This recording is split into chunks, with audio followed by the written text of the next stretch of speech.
Hello, ভিডিওর প্রথমেই সকলকে জানাই শুভ নববর্ষ। পুরনো বছরে যে স্বপ্নগুলো তোমাদের পূরণ হয়নি, চেষ্টা করো নতুন বছরে সেই স্বপ্নগুলো পূরণ করার। ভগবানের কাছে এটাই প্রার্থনা করি, তোমাদের আর আমার নিজের ছোট ছোট যে স্বপ্নগুলো আছে সেই স্বপ্নটা যতটা পারি এই নতুন বছরে যেন পূরণ করতে পারি। তো সকাল সকাল আমি বাবুকে বারান্দার মধ্যে শুইয়ে দিয়েছি। আসলে ঘরের মধ্যে রাখতে চাই না, কেননা বাবুর তো অনেকটাই বড় হয়ে গেছে, তো ও কাত হয়ে যাচ্ছে, যদি পড়ে যায়, সেই জন্য সবসময় চোখের সামনেই রেখে দেওয়ার জন্য বারান্দাতেই ওকে রেখে দিই। আর বেশ কয়েকটা দিন হলো ও বাড়ি থেকে এ বাড়ি এসেছি, ছাদটা এত পরিমাণ নোংরা হয়ে আছে যে ওটাকে পরিষ্কার করব করব বলে আর করা হয় না। আসলে বাবু তো সব সময় ঘুমায় না, আর সত্যি কথা বলতে বাচ্চা না ঘুমানো পর্যন্ত নতুন যে মারা হয়েছ তা সেই মাদের কিন্তু পাশ থেকে যাওয়াটা খুবই মুশকিল হয়ে যায়।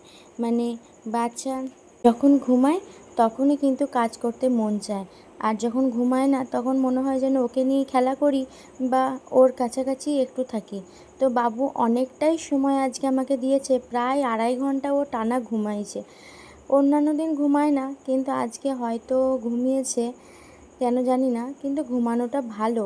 একদমই ওর চোখে ঘুম নেই এখনও পর্যন্ত, সারা রাত আমাকে এক একটা দিন জেগে বসে থাকতে হয়।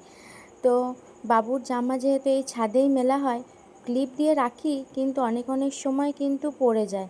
তো পড়ে গেলে ওটা তো আর নেওয়া যায় না, আবার আমাকে ধুয়ে পরিষ্কার করতে হয়। তার জন্য ভাবলাম আজকে বাবু ঘুমাচ্ছে যখন ছাদটা ভালো করে পরিষ্কার করি, তারপরে যা করবো করবো। তো সকালে বাবুকে শুইয়ে দেওয়ার পরে এই জামা কাপড়গুলো কেচে দিয়েছিলাম, আর ছোট্ট ওটা মিলে দিয়ে এসেছিলো, তারপরেই চলে গিয়েছিলাম ছাদটা পরিষ্কার করার জন্য। ছাদটা পরিষ্কার করে আসার পরই দেখি বাবা এই এতগুলো মাছ নিয়ে এসছে। এই বড় মাছটা কাটিয়ে আনলেও ওই ছোট ছোট মাছগুলো কিন্তু বাড়িতেই কাটতে হবে, আর এই ছোট ছোট মাছগুলো কাটতে কিন্তু প্রচণ্ড সময় লাগে, বিরক্তও লাগে, কিন্তু এই মাছগুলো খেতে আমার খুব ভালো লাগে। বড় মাছের থেকে ছোট মাছই আমার বেশি পছন্দ। তো বাবা এনেছিল, আর এইগুলো ভাবলাম যে আমি পরিষ্কার করে দিই, মা একা হাতে করতে গেলে অনেকটাই সময় লেগে যাবে। আদার্স যে কাজগুলো থাকে সেগুলোও মা করে। এই বাড়িতে আসার পর থেকে যতটুকু সময় আমি ফাঁকা পাই বাবু ঘুমানোর সময়টা, ততটুকু মায়ের হেল্প করার চেষ্টা করি। যেমন ধরো সকালে মুড়ি খাবারের জন্য মুড়ি খাবারের তরকারিটা বানাই, বিছানা গোছ করি, ঘরটা একটু গোছাই।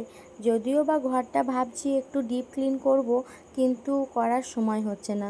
যখন বাবু ঘুমাচ্ছে হয়তো ওর পাশে শুয়ে পড়ছি, আর নয়তো সংসারে টুকিটাকি কাজ করতে চলে যাচ্ছি, দিয়ে ঘরটা আর ভালো করে পরিষ্কার করা হচ্ছে না। যাই হোক, মাছগুলো এখন এখানে বাছছি, ছোট ছোট মাছ, অনেকক্ষণই টাইম লাগবে। আর এই মাছগুলো দিয়ে দুরকম রান্না হবে আজকে, বেগুন দিয়ে, ঢ্যাঁড়স দিয়ে, আলু দিয়ে, সর্ষে বাটা দিয়ে মাছ দিয়ে ঝাল হবে। আর যে ওই ডিমটা ছিল, ডিমটা দিয়ে মসুর ডাল বেটে বড়া করা হবে। আর মাছের টক করতে বলেছি। মাছের টক এখন খাওয়াই হয় না, মা আজকে বলছিল যে তুই একটু টক একটু কম খাবি, যদি তোর সমস্যা হয় তাহলে বাবুরও নাকি অ্যাসিডিটির সমস্যা হতে পারে।